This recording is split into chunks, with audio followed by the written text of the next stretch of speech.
साथियों, आपकी आगामी परीक्षा जो है यूजीसी में आज आप सभी के लिए पेपर सेकेंड हिंदी दिसंबर 2005 का क्वेश्चन पेपर लाई हूँ, जिसको हम सॉल्व करने वाले हैं। तो चलिए स्टार्ट करते हैं आज की क्लास। तो साथियों, यहाँ पे 50 प्रश्न हैं, वो सभी हम सॉल्व करने वाले हैं। तो आप सभी लोग बता सकते हैं आपने इसमें कितने क्वेश्चन सही किए हैं, और सभी का आंसर आप कमेंट बॉक्स में बता सकते हैं। तो पहला क्वेश्चन आपका है, अपभ्रंश शब्द का प्रयोग सर्वप्रथम किसने किया था? तो सही जवाब हो जाएगा बी ऑप्शन, पतंजलि।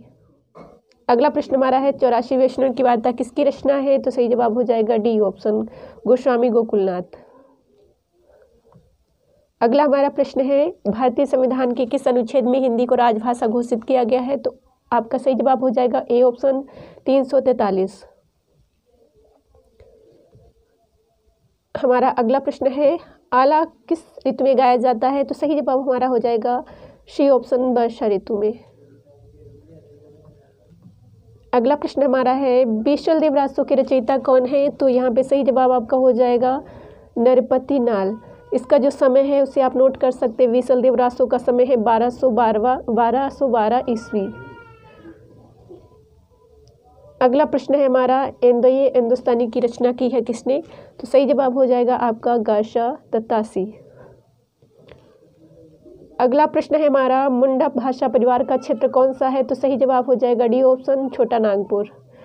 और ये आपको झारखंड साइड में दिखाई देगा, है ना। तो अगला प्रश्न है, इनमें से कौन सा कवि अष्टधापका नहीं है? तो सही जवाब हो जाएगा रैदास। और रैदास का समय जो है वो नोट कर सकते हो आप, 1888।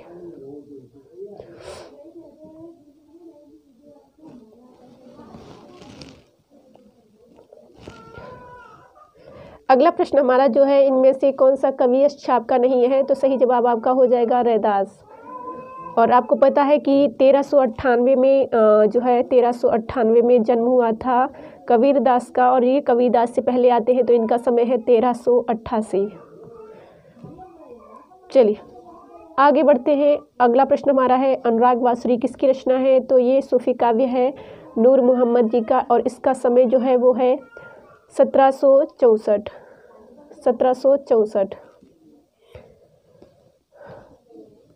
अगला हमारा प्रश्न जो है, इस टाइप की पंक्तियाँ पूछी जाती हैं आपसे, तो ये पंक्तियाँ आप लोग ज़रूर से ज़रूर नोट कर लीजिए और इनका रिवीजन करिए।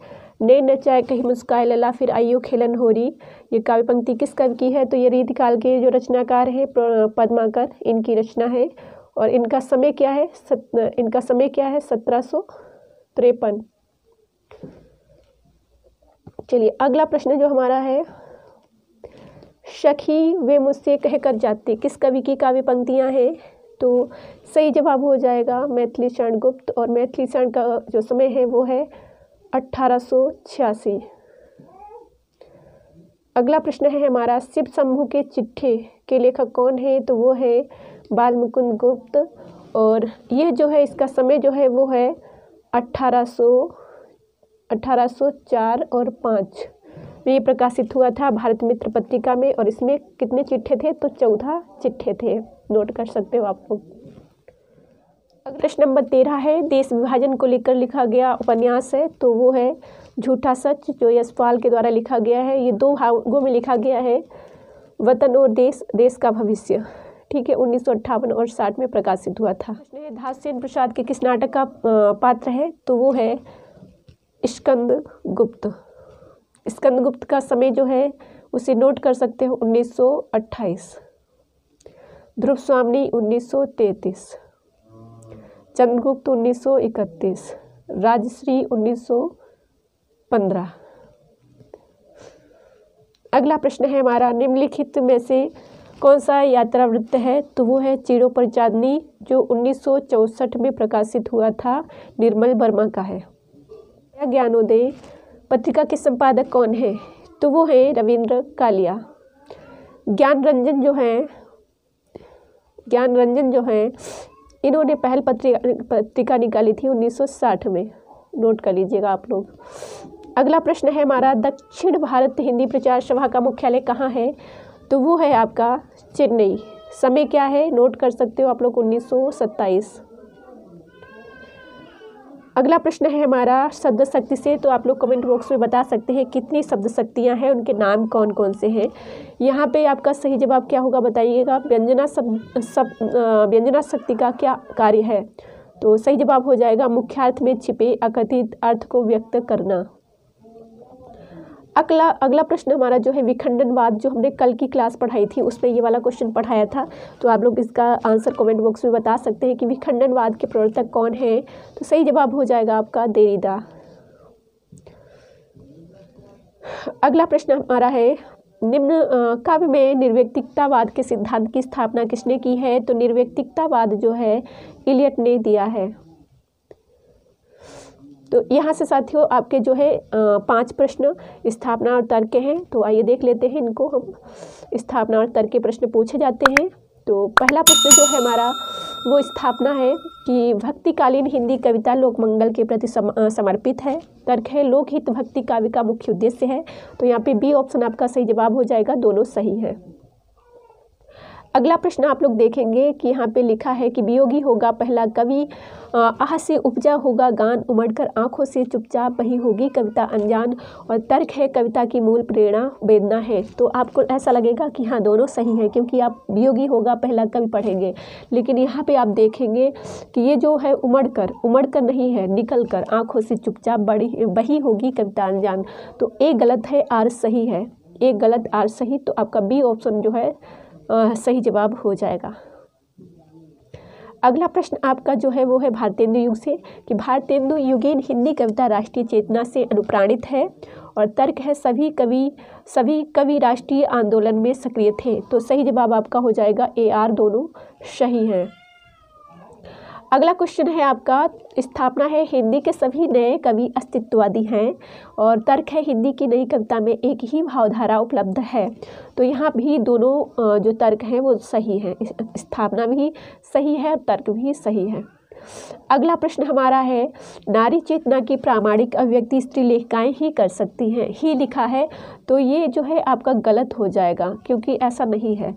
और तर्क है इसका कि स्त्री संबंधी सृजनात्मक लेखन और स्त्री विमर्श दोनों अलग हैं। तो ये सही है। तो यहाँ पे ए सही, आर एक गलत, आर सही हो जाएगा और सी ऑप्शन आपका सही जवाब हो जाएगा। यहाँ से आपके स्टार्ट होते हैं क्रमागत क्वेश्चन। तो देखेंगे कि आपका जो बंगदूत है वो सबसे पहले आता है। तो बंगदूत जो है वो आपका किस में है, सी ऑप्शन में है बंगदूत। और फिर हिंदी प्रदीप और ब्राह्मण हंस, ठीक है। तो आपका यहाँ पे सी ऑप्शन सही जवाब हो जाएगा। अगला क्वेश्चन है आपका, आप इस तरीके के प्रश्नों का अभ्यास कर लीजिएगा।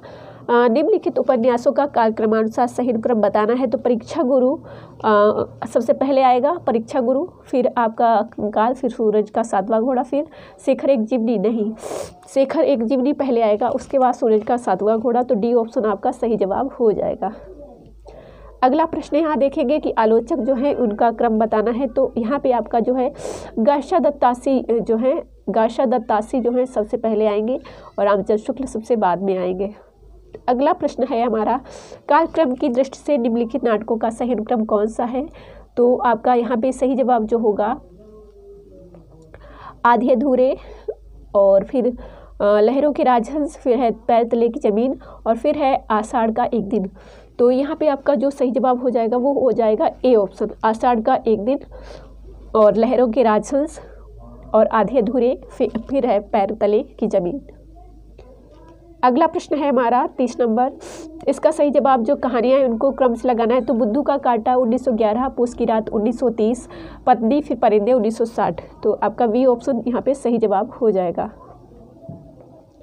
अगला प्रश्न है यहाँ पे अर्ध कथा जो है वो सबसे पहले अपनी खबर जो है सबसे पहले आएगा 1960 में, और फिर आज के अतीत क्या भूलूं क्या याद करूं। लेकिन यहाँ पे जो है कोई भी ऑप्शन सही नहीं है, सॉरी, यहाँ पे जो है आपका कोई भी ऑप्शन सही नहीं है, इसलिए इस प्रश्न को हम यहाँ पे डिलीट करते हैं और आप इसको अपना जो सरस्वती पांडे की पुस्तक पढ़ रहे हैं उसमें देख लीजिएगा।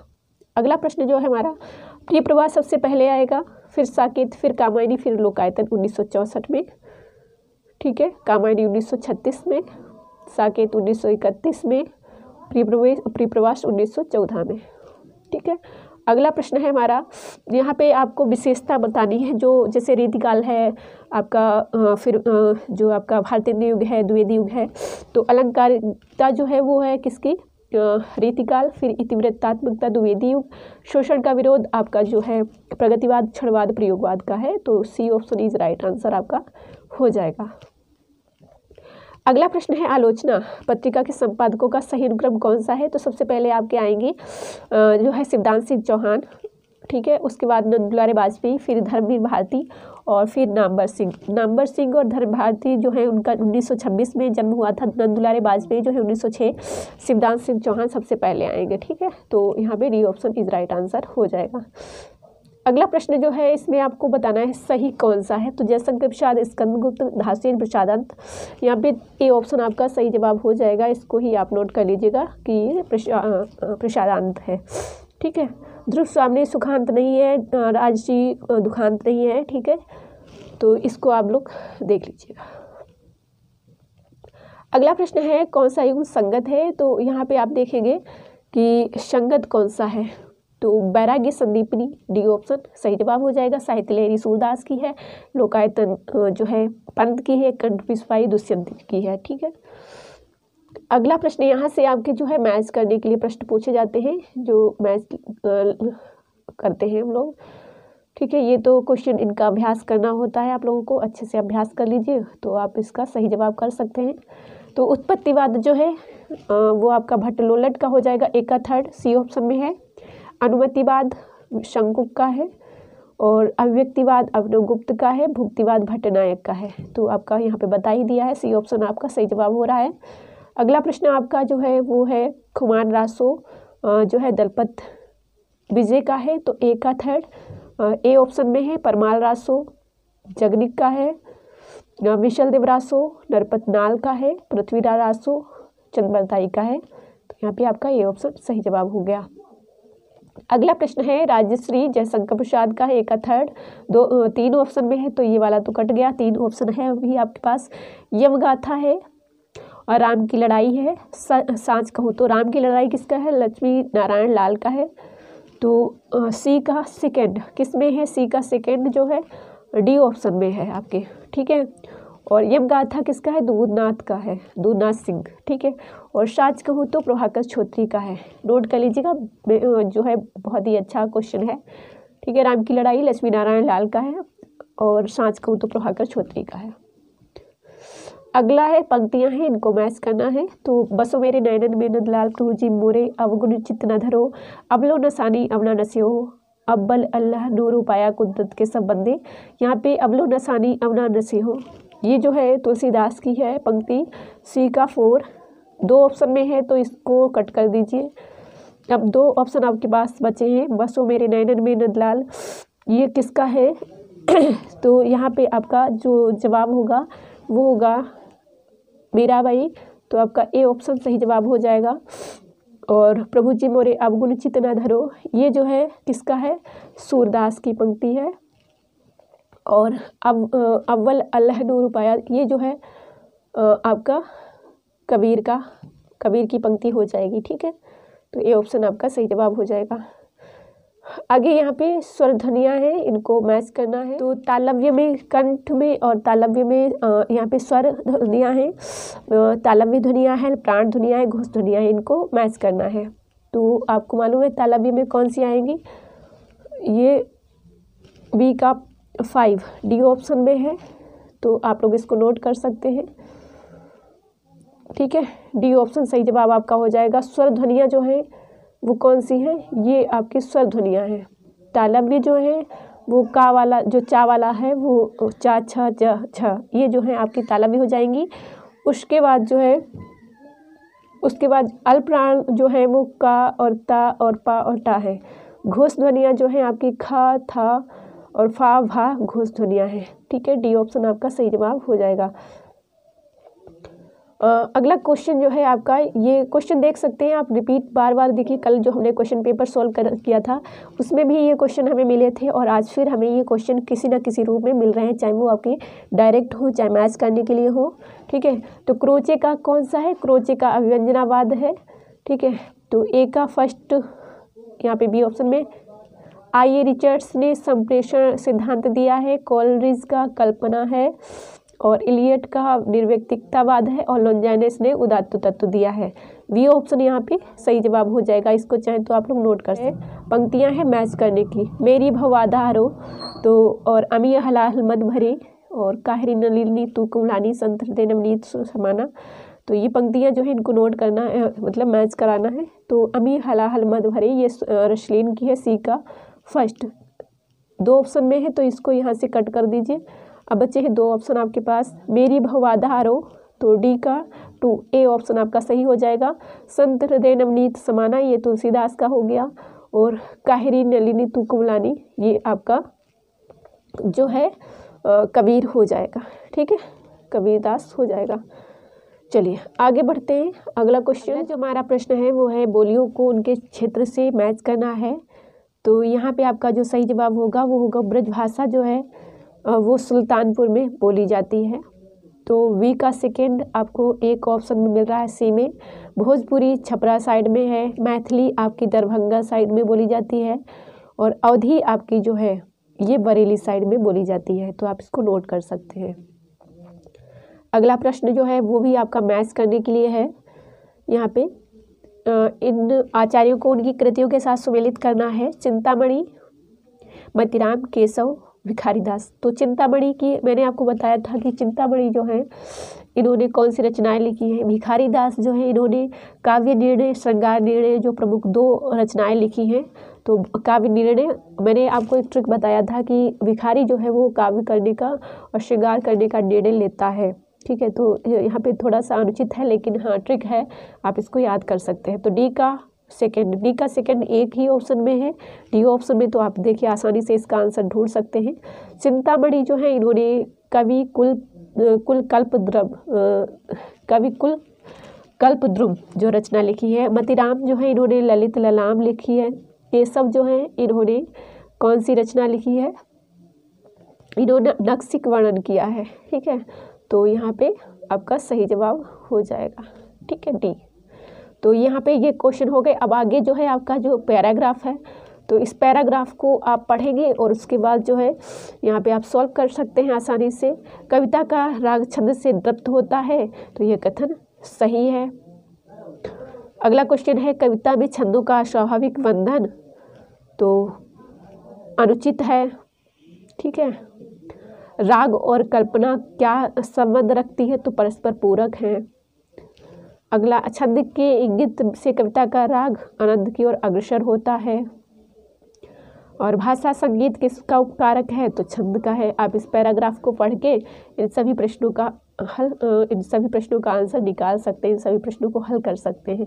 तो आपको ये वीडियो कैसा लगा आप हमें कमेंट बॉक्स में ज़रूर बताइएगा, और प्लीज़ लाइक और शेयर करिएगा। पहली बार चैनल को देख रहे हैं तो प्लीज़ चैनल को सब्सक्राइब कर लीजिएगा। धन्यवाद। और हाँ, यदि आप नए हैं तो आपको बता दूं, ये PDF प्राप्त करने के लिए आप हमारा फ्री टेलीग्राम चैनल ज्वाइन कर सकते हैं। वहाँ पे आपको लगभग 4 से मिल सकती है, या वहाँ पे पहले से ही उपलब्ध है, आप फाइल भी करके देख सकते हैं।